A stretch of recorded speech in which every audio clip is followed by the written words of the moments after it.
The dining room was filled with the clanging of cutlery and the sounds of laughter until my daughter slammed her fork down. "Stop being so important," she hissed. "Without money, you're nothing." The room fell silent. I didn't cry. I didn't plead. I just looked at her and remembered something she'd forgotten. Before we know how it all plays out, if you believe karma will find a way, subscribe and let us know where you're watching. I am Raphael Harris, 69, a widower who learned to cook out of love and to keep books out of duty.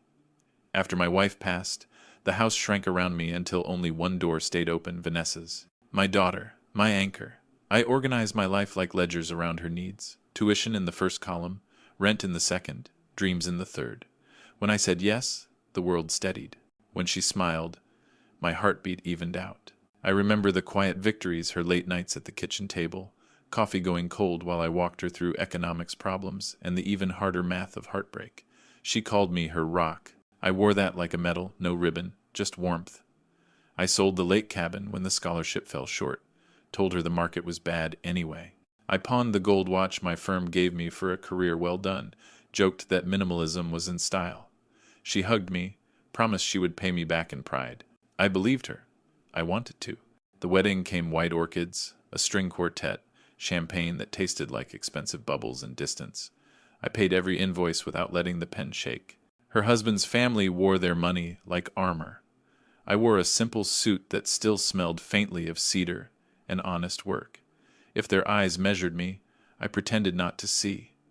It was her day. I could be small so she could be grand. After they returned from the honeymoon, calls thinned. Dinners moved, then vanished. My invitations sat unanswered like bills in a wrong mailbox. I told myself she was busy, that new love is a storm, loud, thrilling, distracting. I stayed patient. Patience is a number you can count only so long before it turns into silence. So I cooked. Roasts and soups like her mother used to make recipes written in grease and grief. I kept the dining room ready, silver polished, napkins folded clean and hopeful. Traditions are little bridges you build for your children to cross back home. When she finally said yes to dinner, I spent the afternoon marinating forgiveness. I set the table for family and for mercy. I believed love would make the numbers add up again. I was wrong, but not finished. I remember when Vanessa's acceptance letter came in the mail, her scream filled the house, high and sharp, like sunlight breaking through clouds. She twirled across the living room with the paper in her hand, and I clapped until my palms burned. That night, after she went to sleep, I sat at the kitchen table with a calculator and a quiet truth. The tuition would swallow me whole, but I had promised her the world, and promises were debts I intended to pay. So I sold. First, the fishing boat, then the stocks I had been saving for retirement. I dipped into my savings account, the one I had built for rainy days. I told her I was fine. That money always finds its way back if you work hard enough. What she never knew was that I skipped meals some weeks just to make the mortgage and the tuition bills balance. I wore the same suits until the fabric shined at the elbows.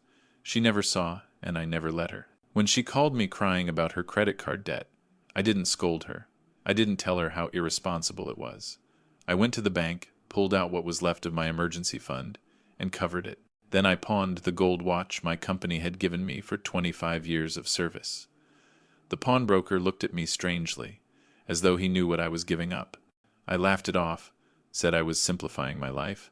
That night, Vanessa hugged me, whispering, "I'll never forget this, Dad."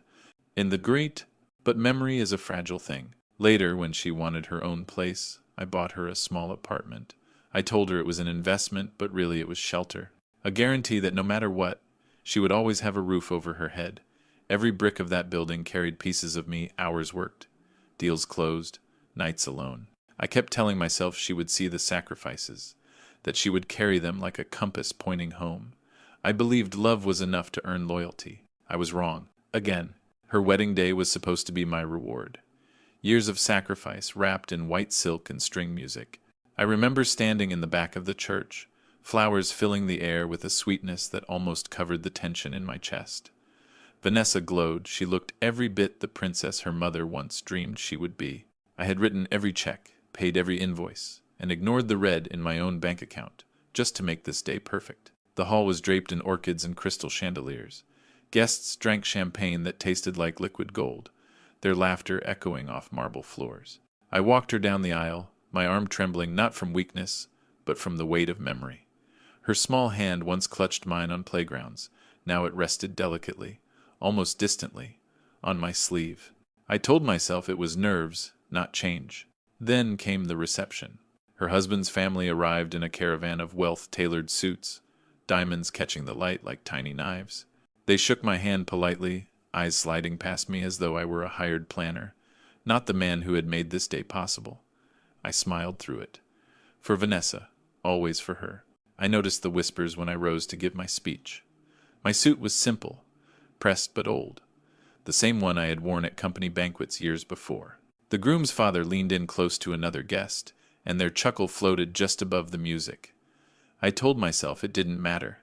My words were for my daughter, not for them. "May your home be filled with laughter and mercy," I said, raising my glass. Vanessa smiled faintly, but her eyes were already on her new family. When the night ended, I slipped away quietly, carrying the unopened envelopes of bills I would face on Monday. I told myself the silence was pride, that she was simply adjusting to married life. But deep inside, a shadow stirred the first hint that my place in her world was already shrinking. I walked out into the cool night air, the sound of celebration still behind me, and I wondered if love could survive being measured against money. After the wedding, the distance grew like ivy crawling over bricks, slow at first, then smothering. Calls that once came daily turned into hurried check-ins, then vanished altogether. When I dialed, her voice was clipped, distracted, as though my words interrupted a more important conversation. "I'll call you back, Dad," she said more than once. The calls never came. I invited them over for Sunday dinners, the way her mother used to host. Vanessa always had an excuse. A business trip, a social engagement, too tired from the week. I'd leave the roast cooling on the counter, convincing myself she would make it next time. The leftovers filled my freezer, silent reminders of promises never kept. Her husband was polite but dismissive. He spoke to me as though I were an old employee at his firm, useful in the past but irrelevant now. Once, at a family gathering, I overheard him joke that I was the quiet investor who doesn't know when to quit. Vanessa laughed a quick, sharp sound that cut deeper than any insult. I smiled as though I hadn't heard. I tried to remind her of where she came from, of nights when we scraped by together, of dreams whispered at the kitchen table. But she brushed it off with a wave, saying things like, "That's all behind us, Dad. Times are different now." Her words made me feel like a relic, dusty, outdated, better left in the attic. There were moments when I sat in my quiet house, staring at the walls, wondering if I had done something wrong. Had I pushed too hard? Given too much? Or was it simply that money, my sacrifices, my endless giving had become invisible once she stood in brighter circles? I had paid for her wings, but she used them to fly away from me. And yet, even as the distance grew, I kept setting the table, polishing the silver, waiting for her to return. Love makes fools of us all, and I was no exception. But patience has a limit, and mine was being tested with every unanswered call, every empty chair. I didn't know it then, but the true humiliation was still waiting, sharp as a knife, at the head of my own dining table. The night of the dinner began with hope, though it should have begun with caution. I polished the silver until my reflection stared back, weary but proud. The roast filled the air with the same aroma that once drew Vanessa to the table as a little girl. I told myself that this night would stitch us back together. A family gathering, laughter around the table, and maybe, just maybe, a reminder of who we used to be. They arrived late. Vanessa swept in, wearing jewels that caught every flicker of light. Her husband shook my hand distractedly, already scanning the room for better company. The relatives followed, carrying chatter and the weight of unspoken judgments. Still, I smiled, poured the wine, carved the meat with steady hands. I believed that tradition would shield me. For a while, it worked. Laughter sparked, glasses clinked, stories floated across the table. I watched Vanessa laugh, and my heart dared to think it was still mine. I placed the roast in front of her, the same way I had done since she was a child. My hands trembled with pride. Then it happened. Her fork slammed down, the sound sharper than crystal breaking. The room stilled, laughter cut midair. She looked at me, eyes hard, voice louder than I had ever heard from her. "Stop acting like you matter," she barked. "Without your money, Dad, you're nothing to us. Wages don't mens—" The words hung heavy, poisonous. My chest tightened, but I didn't cry. I didn't beg. I just stood there, the roast steaming like an offering no one wanted. The faces around the table shifted, some embarrassed, most silent. Not one came to my defense. Not a cousin, not a friend, not even her husband, who smirked as though the performance pleased him. In that silence, something inside me cracked. But not in defeat. It was the sound of a door closing, a final ledger entry marked in red ink. I knew, in that frozen room, that love had been replaced by debt, and debts, eventually, must be collected. I served the next slice of roast calmly, but in my mind, the feast was already over. The reckoning had begun. The night after the dinner, sleep never came. I lay staring at the ceiling, listening to the tick of the old clock on the wall, each second heavier than the last. My mind refused to stay in the present. It dragged me backward into the years when sacrifice was the only language I spoke.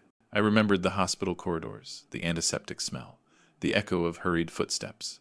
Vanessa's mother had been gone for years, but before she passed, it was her mother's mother who fell ill. My late wife's mother, a woman who once treated me like her own son, now bedridden and frail.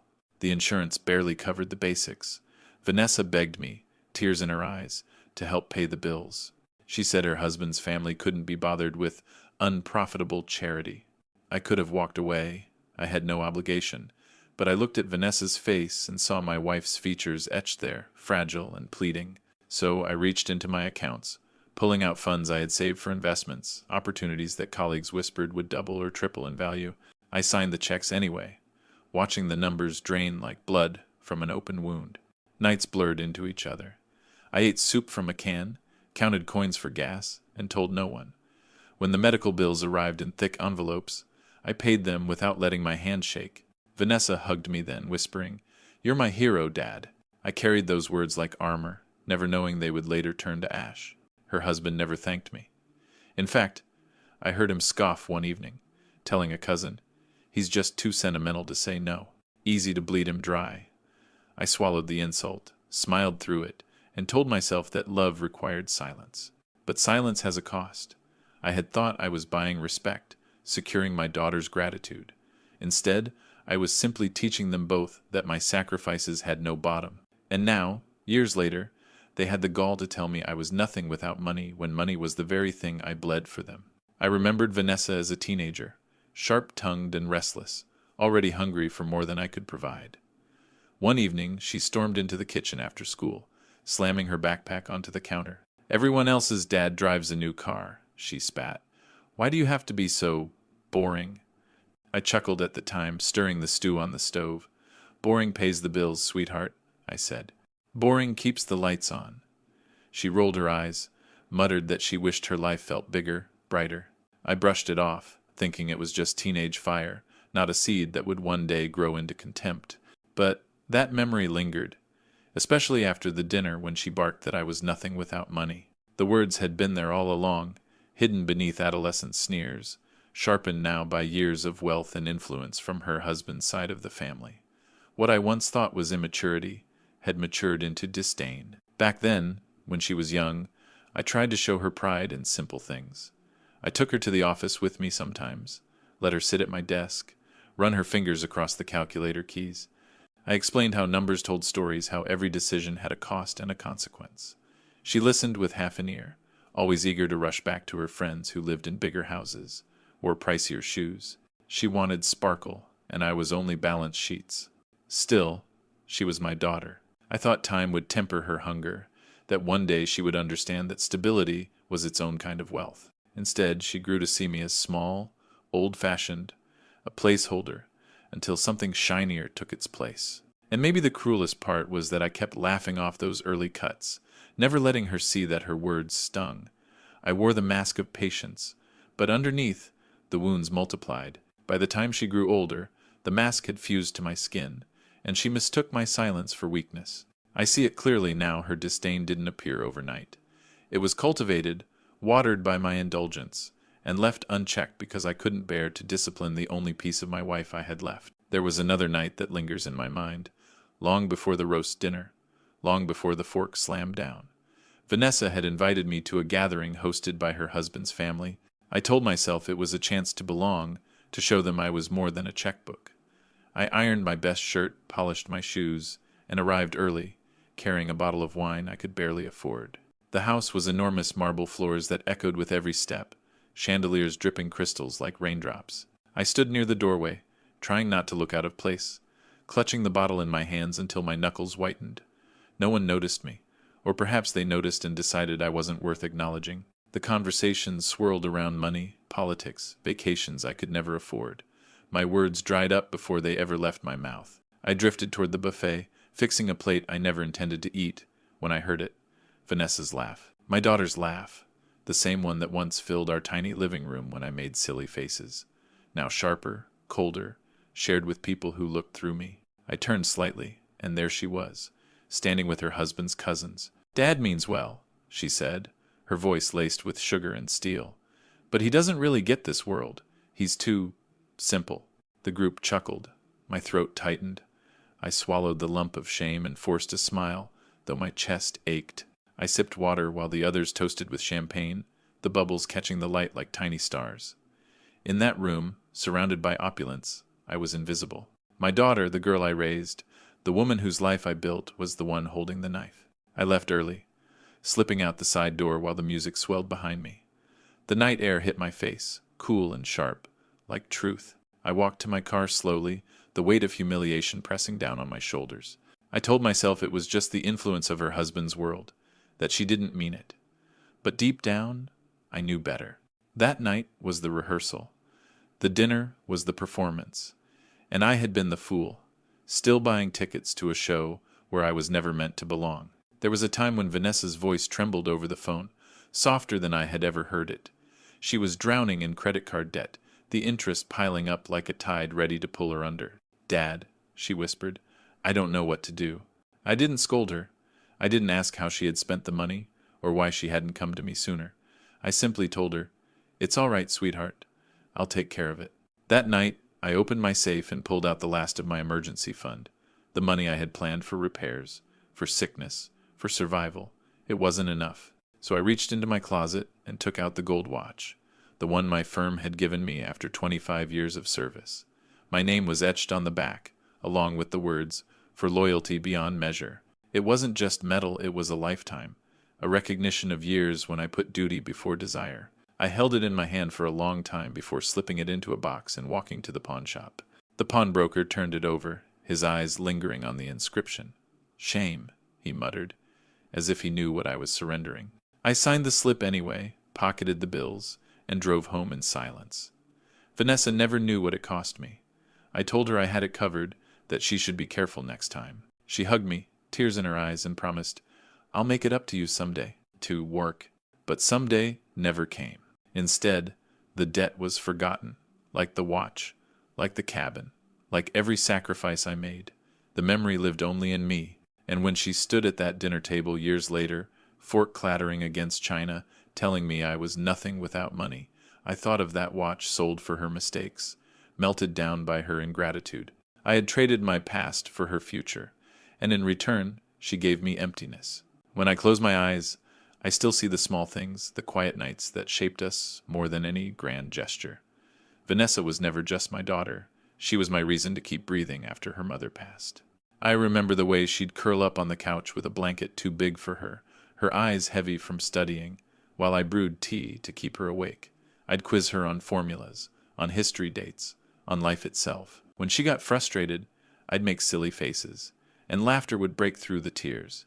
Those were victories greater than any boardroom deal. I remember the fevers, too, nights when she was little and burning with sickness, and I sat beside her bed, wiping her forehead, whispering stories her mother used to tell. I promised her she would always be safe as long as I was alive. Promises are heavy things.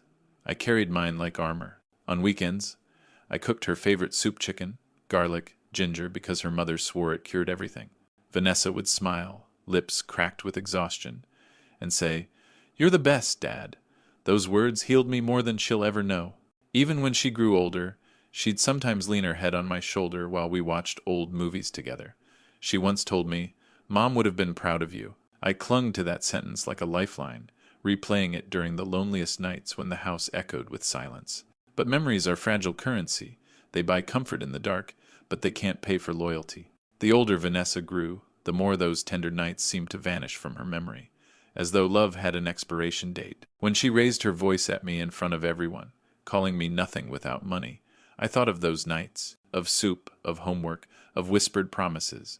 I thought of the girl who once believed I was enough, and it hurt most because I realized she no longer remembered that man at all. There is one sacrifice that still cuts the deepest, because it wasn't just money, it was memory. After my wife died, the lake cabin was all I had left of her. It was where we spent summers fishing off the dock, where Vanessa learned to swim, where laughter carried over the water like music. My wife's handwriting still lingered on recipe cards tucked in the cabin kitchen drawers. That cabin was history, love, and grief wrapped into wood and stone.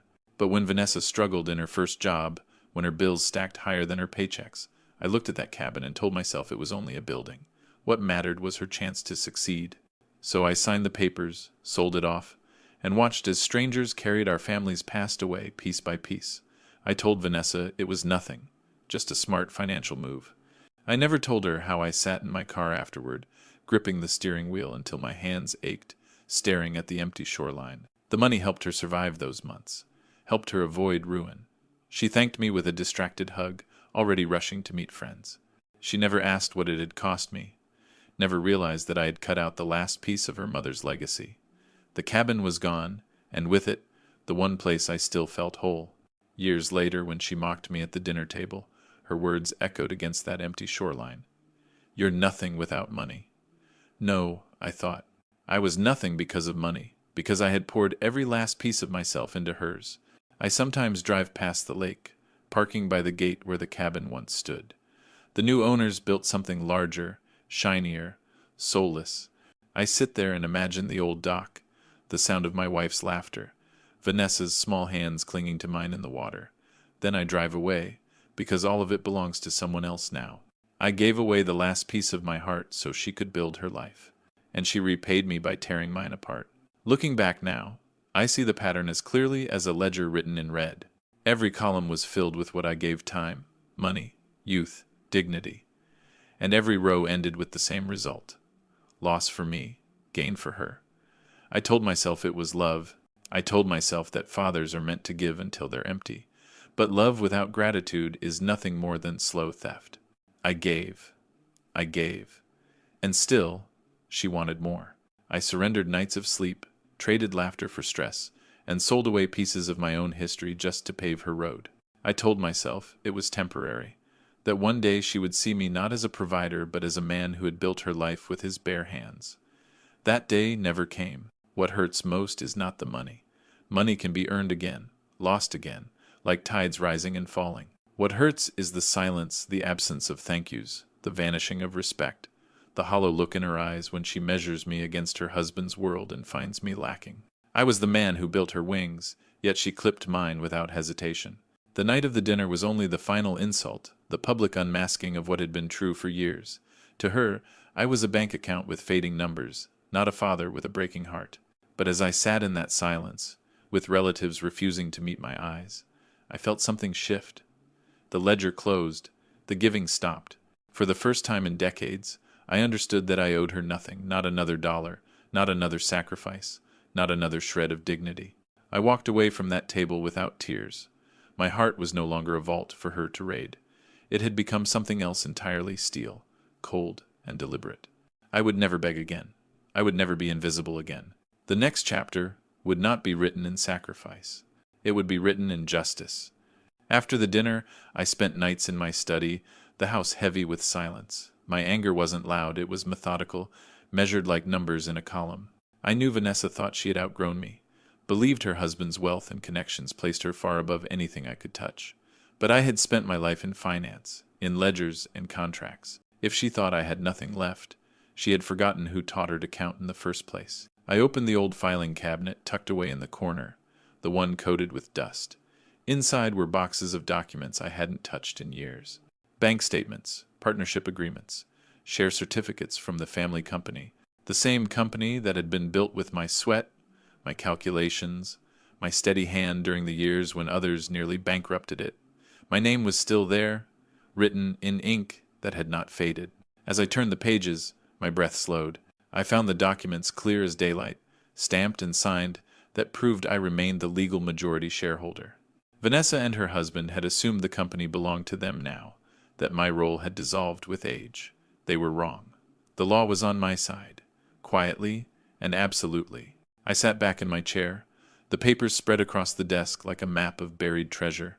My hands trembled, not with weakness, but with something sharper, power rediscovered. For years, I had lived like a ghost in their world, unseen, unvalued, but here, in these dusty files, was proof that I still held the strings they danced on. It was almost laughable. While Vanessa paraded her new life, while her husband boasted of fortunes, their empire stood on a foundation I still owned. They thought me powerless, but in truth, they were balanced on my ledger lines. For the first time in years, I felt my chest rise with something other than grief. It wasn't hope. It wasn't forgiveness. It was the calm certainty that comes when a man rediscovers the weapon he never truly lost. And this time, I wouldn't squander it. The more I read, the clearer it became.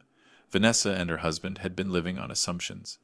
They flaunted a company they never truly owned, bragged about decisions they never had the authority to make. In their minds, my age meant irrelevance, and irrelevance meant surrender. But contracts don't care about arrogance. The signatures were mine. The authority was mine. I flipped through the partnership agreements, tracing my finger over clauses I had drafted decades earlier. They were airtight, designed to protect against hostile takeovers, even from within the family. My younger self, careful, precise, had unknowingly safeguarded my older self. Every dividend they enjoyed, every perk they flaunted, flowed from shares that still answered to me. I leaned back, laughing bitterly. They had strutted through parties, boasting of their empire, while I sat in silence at the edge of rooms. They thought me powerless, yet their entire facade rested on the very ink of my name. They never even checked. Entitlement blinded them. The more I studied, the more I saw how fragile their kingdom really was. Without my consent, their decisions carried no legal weight. Their signatures were ornaments, not authority, and the moment I chose to act, everything they claimed as theirs would unravel. I pictured Vanessa's face at the dinner table, her voice sharp as she said I was nothing without money. The irony nearly choked me, because in truth, it was they who were nothing without mine. That night, I gathered the most important documents and laid them out like weapons on the desk. Share certificates, dividend statements, legal clauses highlighted in yellow. Evidence not of vengeance, but of fact. Vanessa thought words could strip me bare in front of a crowd, but words are wind. Paper is power. And now, for the first time, I held it not as a burden, but as a blade waiting to be drawn. I kept digging. Night after night, the study became my battlefield. Statements, ledgers, dividend reports, I traced the flow of money like a surgeon following veins. And what I saw made my chest tighten, not from weakness, but from clarity. Vanessa's lifestyle, the cars, the clothes, the dinner parties, was not just her husband's wealth. It was my shares feeding her table, my dividends paying for her silk gowns, my silent signature underwriting every toast she raised. Without those funds, their castle would shrink to rubble. They weren't independent, they were parasites, sipping quietly from the streams I had kept alive. I highlighted numbers, circled transfers, pieced together how deeply she relied on me without ever admitting it. She may have married into money, but her foundation still ran through my veins. The irony was cruel and perfect. While she told me I was nothing without money, it turned out she was nothing without mine. I leaned back, papers spread like a storm across the desk, and for the first time in years, I smiled. Not the soft smile of a father proud of his daughter. No, this was sharper, colder. The smile of a man who sees the truth without illusions. They thought I had already given them everything. They thought I had no more to give, no more to lose. But what they never understood is that I had held on to the most important piece all along. My silence wasn't weakness. It was patience. I realized then that the company wasn't just leverage. It was the lifeline they didn't even know could be cut. And once it was, they would fall not slowly, but all at once. In the quiet of my study, with only the ticking clock for company, I whispered to myself, the numbers are still mine. And for the first time in decades, those numbers felt less like chains and more like keys. Once the numbers revealed themselves, I knew I needed more than outrage. Outrage is loud, but paper is silent, and silence is what wins. So I called an old colleague from my years as CFO, a man who had weathered storms with me when markets crashed and rivals circled. His name was Walter, and he owed me more favors than either of us could count. When I explained the situation, his chuckle was low and bitter. "They think you signed everything away, don't they?" he said. "Rookie mistake. You always kept the ink in your own hand." We met in his office after hours, where the blinds stayed shut and the lights low. He walked me through every clause again, making certain I had understood correctly. The documents were clear. I was still in control. Vanessa and her husband had been making decisions that technically carried no legal weight. Their entire show of power was nothing more than theater. Walter leaned across the desk. "If you want to move, Raphael, you need a lawyer who won't flinch, someone who knows how to keep quiet until the hammer drops." He scribbled down a name. A lawyer known for discretion, precision, and patience, the kind of man who lived for moments like this. I made the call the next day. When we met, he didn't waste time on pity. He looked over the papers, nodded once, and said, "They've been living on borrowed ground. All you have to do is take it back." His calmness steadied me, as though this wasn't vengeance but accounting. Balancing the books. We began gathering more evidence not just of the shares, but of the humiliation. The lawyer insisted that the dinner incident was crucial. "It shows intent," he said. "Shows how they treat the man who built them. We'll use it if we must." For the first time, I stopped seeing myself as a victim. I wasn't the man left speechless at a table of silence. I was a man with evidence, allies, and time. And Vanessa, she had no idea that her words had woken something in me she could never put back to sleep. The lawyer told me to document everything. Proof wasn't just about ownership, it was about treatment. So I returned to the humiliation, not in memory, but in pixels. One of the younger relatives had recorded the dinner on their phone, nothing unusual, just snippets of laughter and toasts. Until the moment Vanessa struck, the clip found its way to me, shaky but clear enough. The laughter dying, her fork slamming, her words sharp, cruel, undeniable. "Without your money, Dad, you're nothing to us." My image frozen in the background, standing with the roast in my hands like a servant caught in the wrong house. I must have replayed it 100 times, each viewing cutting me open and stitching me closed in the same breath. Painful, yes, but also proof that her cruelty wasn't imagined, wasn't exaggerated by age or bitterness. It was real, documented, permanent. I forwarded it to my lawyer. He called me within the hour.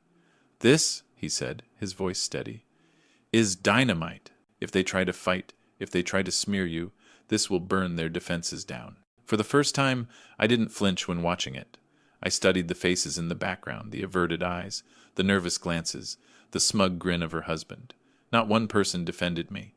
Their silence was as damning as her words, and in that silence I saw my leverage grow. I saved the video on 3 different drives, printed stills from the clip, archived it in the same folder as the share certificates and contracts. My arsenal was no longer just numbers and clauses. It was shame, captured forever. As I closed the folder, I whispered to myself, "You wanted to show the world what I was worth, Vanessa. Now, the world will see what you are worth." And in that moment, the humiliation no longer belonged to me. It belonged to her. The video was powerful, but leverage is strongest when multiplied. I knew I couldn't do this alone, and I didn't have to. Old age may shrink a man's circle, but it sharpens the value of those who remain. I still had allies, men and women who remembered what I had built, what I had endured, and who had their own reasons to despise Vanessa's husband. Walter introduced me to an old acquaintance of his, a rival businessman who had clashed with my son-in-law more than once. His name was Green, and he was the kind of man who smiled with his mouth, but not his eyes. Over a quiet lunch, I laid out the truth not with bitterness, but with numbers, documents, and the video clip. He listened, chewing slowly, his expression tightening with every detail. When it was over, he leaned back and said, "You've been sitting on dynamite. All you need is a match." And Raphael, I happen to enjoy lighting matches. It wasn't friendship, it was alignment. Green saw in my plight an opportunity to cripple his competitor. I saw in him a means to an end. Ethics mattered to me, but alliances didn't have to be warm. They only had to be useful. Word spread quietly. A retired judge I once helped with his finances called to say he'd lend an ear if things turned legal. A banker I had trained decades ago offered to review the flow of dividends for irregularities. Piece by piece, I realized I wasn't alone. While Vanessa and her husband paraded in the open, I was building something in the shadows, measured, patient, undeniable. In the evenings, I would sit by the window, the folder of evidence heavy in my lap, and picture Vanessa's confident face. She believed the world admired her. She believed her husband's wealth shielded her. What she didn't know was that a network was forming around her, quiet as roots growing under stone, ready to crack it open. And the sweetest part was this. Every ally I gained wasn't motivated by my pain alone. They had their own grudges, their own debts to settle. Vanessa and her husband had collected enemies, the way children collect toys carelessly, without thought of the weight. Now, those enemies were mine to aim. By the time the evidence was stacked neatly in my study, I no longer felt like the man they had mocked. I was no longer the father standing mute at a dinner table while my daughter measured me against wealth. I was something else now, patient, sharpened, deliberate. The years of sacrifice had hardened into steel, and in that steel I saw my reflection, clear and cold. I reviewed the folder again, the share certificates proving ownership, the dividend reports showing dependency, the video of public humiliation, the testimonies of allies ready to step forward if called. Each piece was a blade, and together they formed an arsenal. I thought about the irony. Vanessa believed money defined me, when in truth it had defined her. Without my shares, she had nothing. Without my sacrifices, she had no foundation. Without my silence, she had no reputation left to stand on. She had built her throne on a stage I still owned, and I had finally decided to close the curtains. The lawyer's words echoed in my mind. Don't move too soon, timing is everything. So I didn't rush. I sat with my power. I let it settle into me, let it cool until it was no longer fire but ice. Fire burns quick. Ice lasts. Some nights I would walk through the quiet rooms of my house, rehearsing what I might say when the time came. Sometimes the words sounded like mercy, other times like judgment, but in every version one truth remained. I would not beg. Not again. Never again. For decades, I had been invisible in my own family. Now, with every document, every ally, every piece of proof, I felt myself becoming visible again, not as the father they dismissed, but as the man they underestimated. I closed the folder one final time, set it neatly on the desk, and breathed deeply. The reckoning wasn't tomorrow, and it wasn't someday. It was soon. And this time, I would be the one holding the fork, deciding when the feast ended. The first move had to be quiet, not dramatic, not loud. Precision, not rage. I met my lawyer in his office, the folder heavy in my hands, and placed it on his desk as if I were setting down a weapon. He opened it, reviewed the documents once more, then looked at me with the kind of respect a soldier gives to another who has survived battles. You're ready, he said simply. The first step was to secure my control. On paper, I already owned the majority shares, but it had to be reinforced, locked beyond dispute. My lawyer filed the necessary documents with the state, re-registering my ownership in public records, ensuring that no one, not Vanessa, not her husband, could claim ignorance again. It was quiet, efficient, unannounced. By the time they realized, the ink would be dry. I signed each page with a steady hand. For years, my signature had been the lifeline of my daughter's world, saving her debts, buying her home, paying her tuition. Now, that same signature was the knife cutting the cord. When I left the office, the city looked different. The streets buzzed with ordinary life. But in my chest, there was a calm I hadn't felt in decades. This wasn't revenge, it was reclamation. The company, the shares, the authority had always been mine. I was simply taking back what they had tried to bury. That night, I sat in my study. The stamped copies spread across the desk. Proof of control, proof of power, proof that the man they mocked still held the ground beneath their feet. I thought of Vanessa's words, "Without your money, Dad, you're nothing." I smiled faintly, almost pitying, because soon she would learn the truth. Without my money, without my name, she was nothing at all. And this was only the beginning. Once my control was secured, the next move was exposure. Secrets rot in silence, but truth, when released, spreads like fire. My lawyer and I prepared a discreet packet of documents, ownership records, dividend statements, proof of authority, and sent them, one by one, to the people who mattered most: shareholders, board members, extended family. Not a public announcement, not yet. Just enough to shift the air. I imagined the moment each envelope was opened, the flicker of confusion, the rush of realization, the dawning knowledge that the man they thought irrelevant was, in fact, the one still holding the reins. Vanessa and her husband had paraded around as rulers, but their crowns were cardboard. Now everyone would see the ink underneath. The responses came quietly at first. A phone call from a cousin, his voice hushed. "Raphael, I didn't know.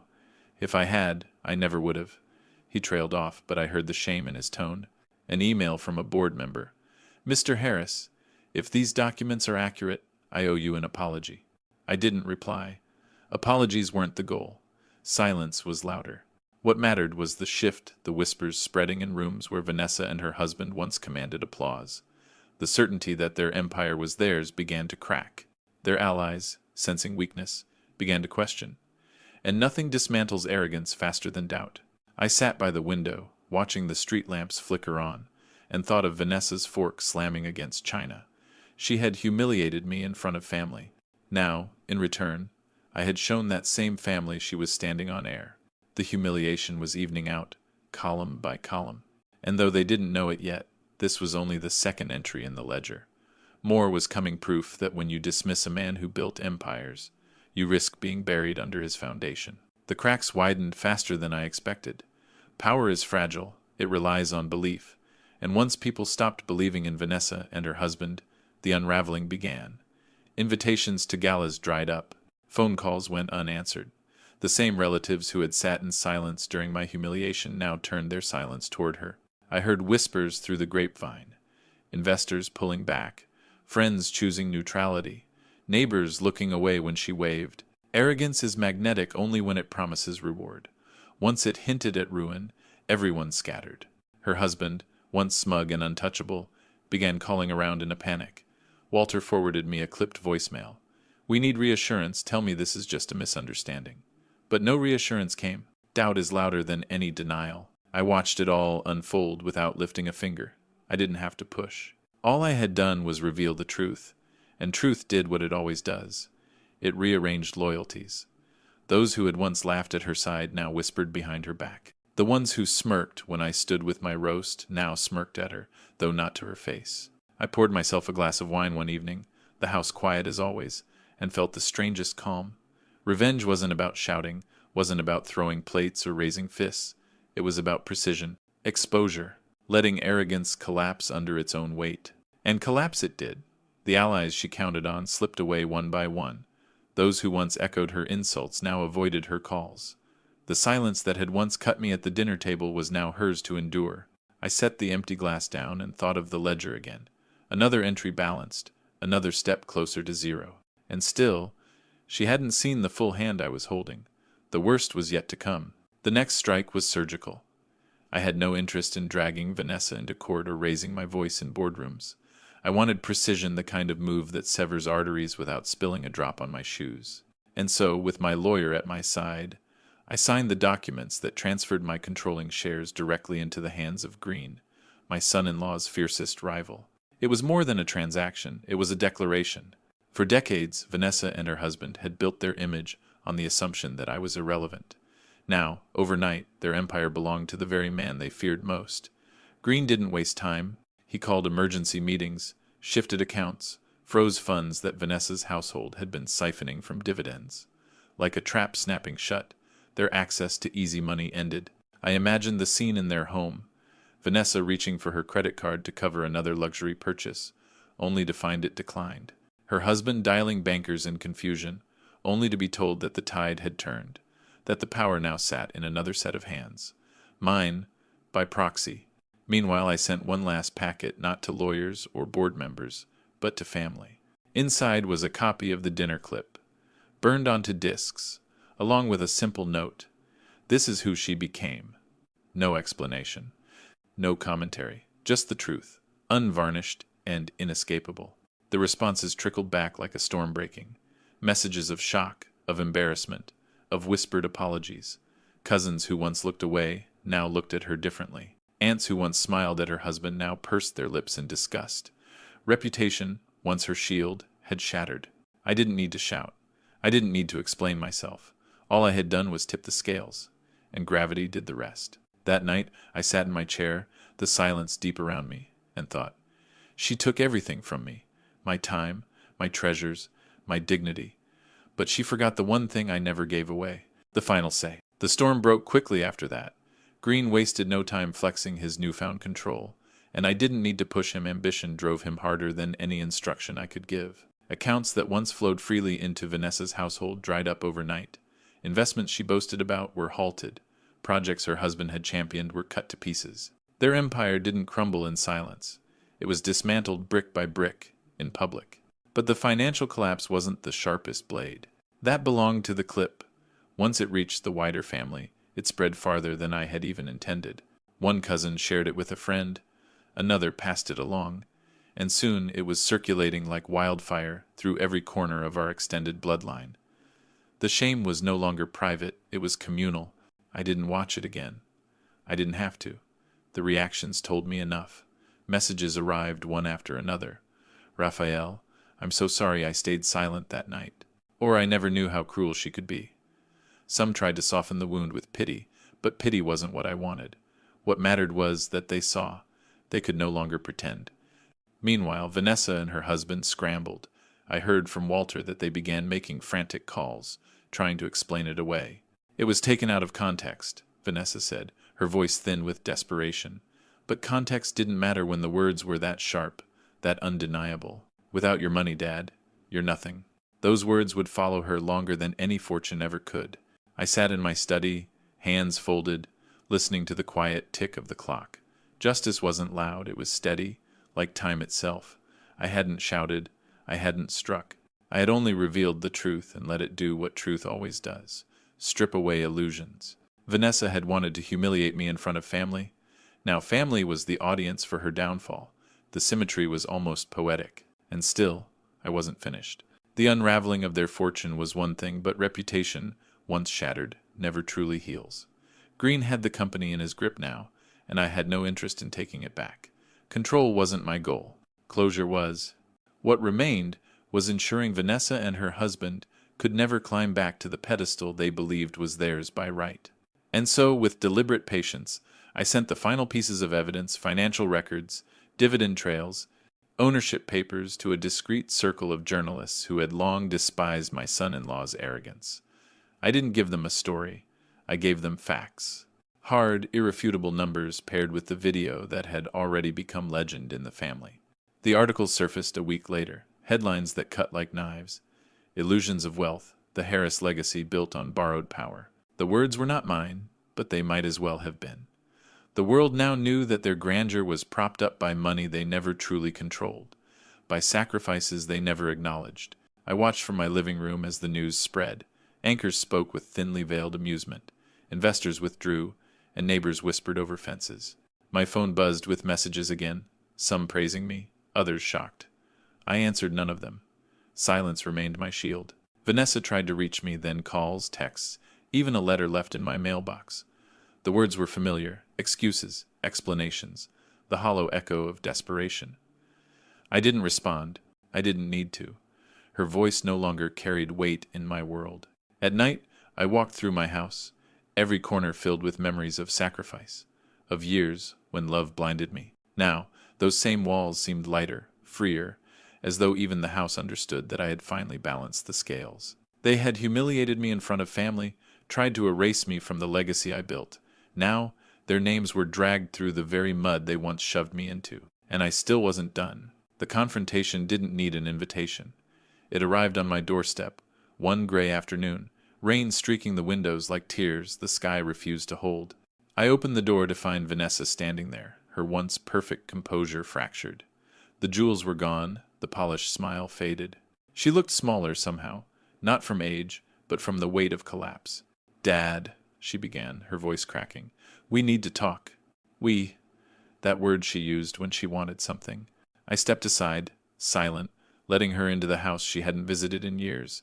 She glanced around, her eyes pausing on the familiar furniture, the photos she hadn't looked at in decades. The walls whispered memories she had tried to bury. She sat at the table, the same one where she once slammed her fork down, the same table where my humiliation had been served with the roast.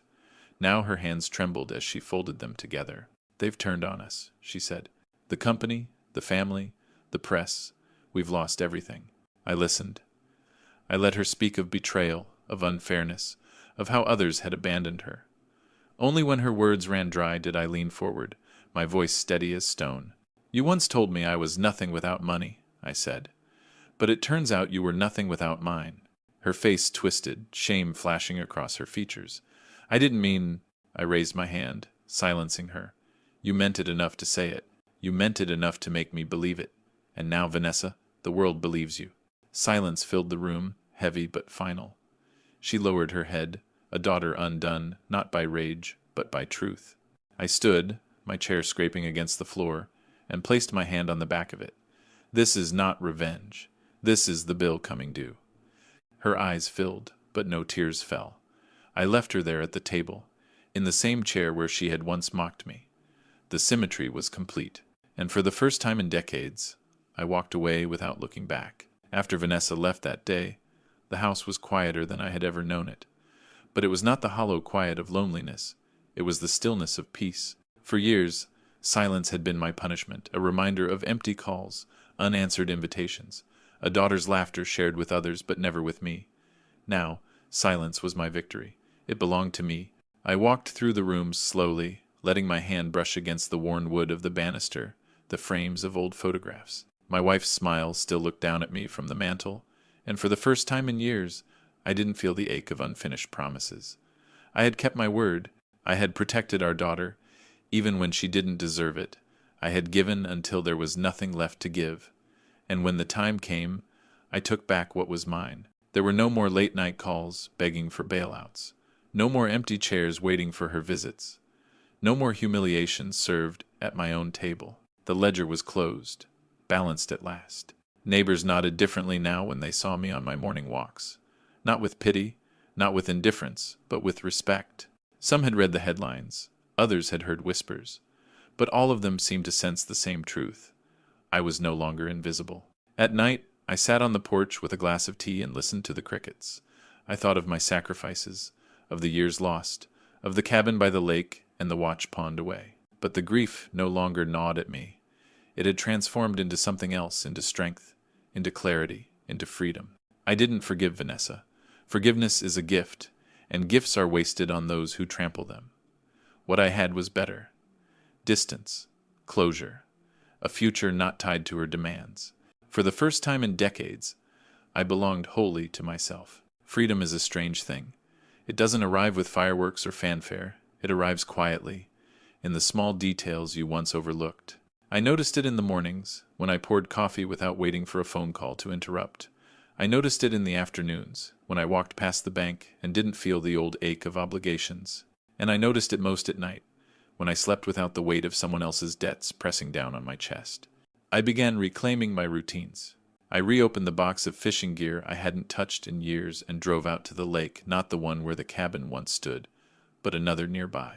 The water was calm, the air sharp with pine, and for a few hours I was a younger man again, casting lines and watching ripples spread. There was no daughter beside me this time, no laughter echoing across the water, but there was peace. And peace, I realized, was enough. I also pulled out the old journals I had abandoned when life became too crowded. Numbers and contracts had once ruled my days, but words began to fill the margins again. Reflections, memories, lessons learned the hard way.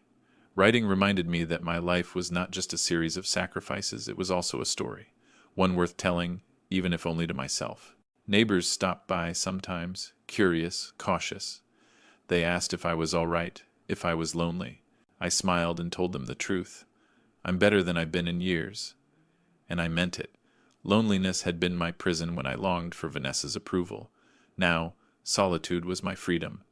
Every corner of the house whispered of my past, the photographs, the furniture, the memories of laughter and pain.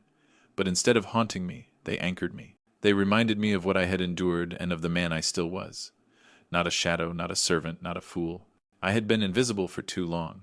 Now I was fully seen by myself, and that was enough. In the weeks that followed, I noticed something unexpected.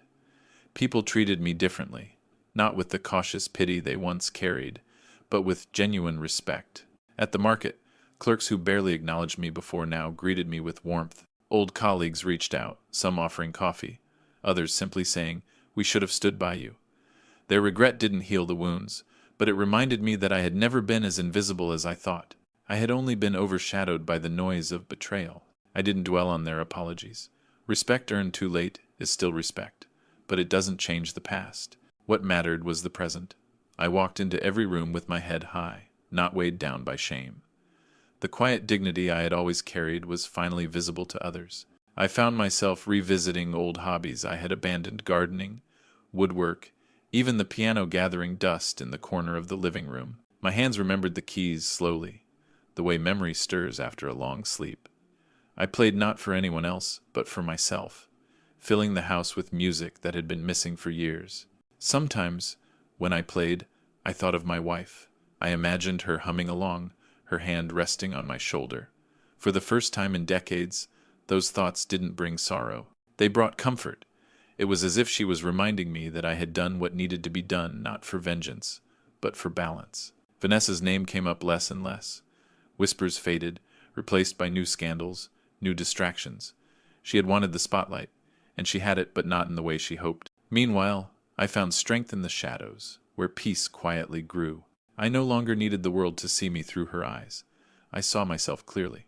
I had endured betrayal, humiliation, and loss, and I had stood back up. That was enough. One morning, I woke before dawn and walked to the park near my house. The air was crisp, the kind that fills your lungs with clarity. I watched the sun break over the horizon, light spilling across the grass, and I realized that I was no longer carrying her shadow. Vanessa's betrayal no longer sat on my chest like a stone. It was behind me, a scar that no longer hurt to touch. I thought about everything I had given: the tuition payments, the debts I covered, the cabin I sold, the watch I pawned. Years of sacrifices, all erased from her memory, all dismissed with a single cruel sentence. And yet, in the end, those sacrifices hadn't been wasted. They had taught me who I truly was. They had revealed the depth of my endurance, the sharpness of my resolve. She had meant to break me, but all she did was reveal my strength. The world sees revenge as destruction, but mine was never about that.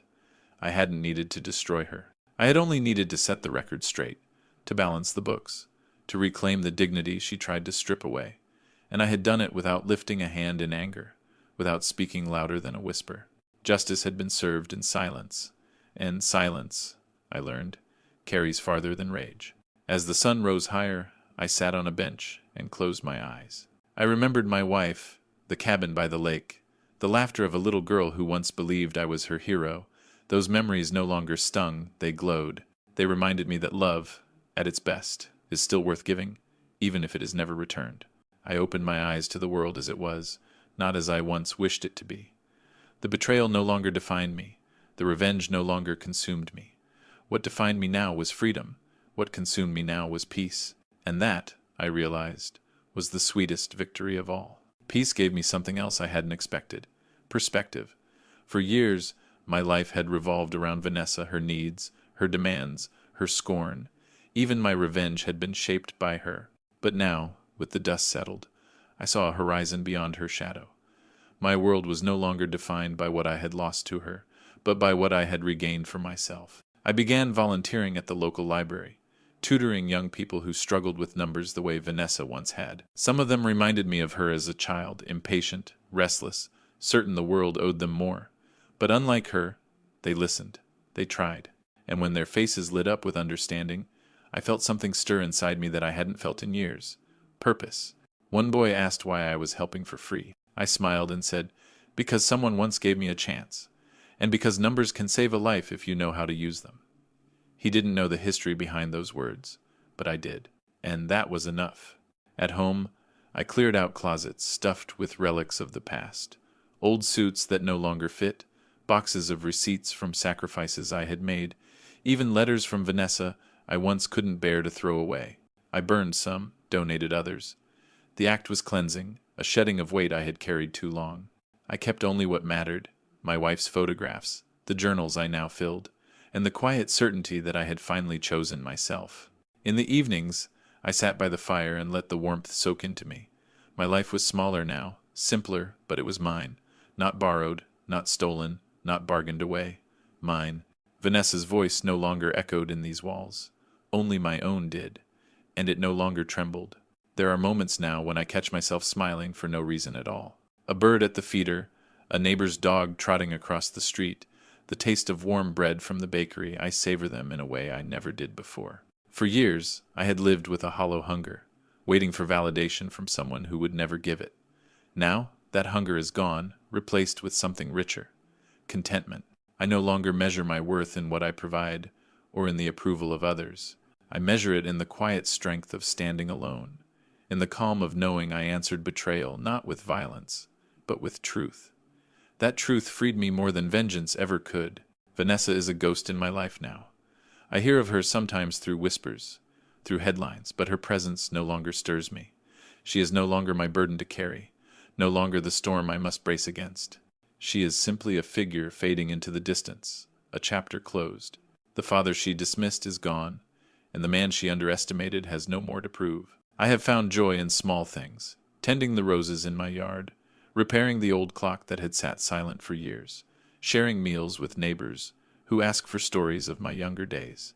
They listen not because I am wealthy, not because I hold power, but because I am human, and that, I've learned, is enough. At night, I sit by the fire and reflect. The ledger is not only balanced, it is forgotten. There is no debt left, no lingering obligation. My life belongs to me, and the freedom tastes sweeter than any apology Vanessa could have offered. Betrayal once defined my nights. Now peace does.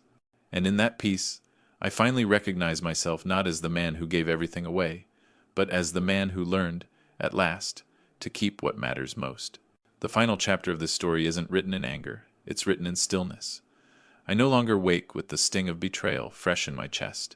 I wake with purpose, small, humble, but mine. I water the roses in the morning, read the paper without rushing to the finance pages, and sip my tea as sunlight spills across the porch. The life I live now is quiet, but it is honest. And honesty is worth more than all the illusions Vanessa ever chased. Sometimes, I wonder if she ever thinks of me not as a provider, not as a ledger line, but as a father. Perhaps she does. Perhaps she doesn't. It doesn't matter. I've learned that closure isn't about hearing, "I'm sorry." It's about no longer needing it. The night she mocked me at the dinner table used to replay endlessly in my mind. Now, it feels distant, like a story that happened to someone else. The man who stood there with a roast in his hands, shamed into silence, no longer exists. I buried him the day I took back my power. In his place stands someone stronger, not hardened by bitterness, but refined by truth. I walk lighter these days. Neighbors greet me warmly, strangers nod with respect, and the world no longer feels like a stage where I am forgotten in the wings. I am present in my own life, fully, finally. This isn't revenge, I told her once. This is the bill coming due. I realize now that it was more than a line, it was a promise to myself. To never again give away the parts of me that cannot be replaced. To never again let love blind me to cruelty. I don't look back anymore, not at the cabin, not at the debts, not at the wounds. I look forward to mornings filled with peace, to evenings filled with memory, to days that belong to me alone. The ledger is closed, the curtain has fallen, and I walk off stage with no applause, no forgiveness sought, no regrets. Only freedom,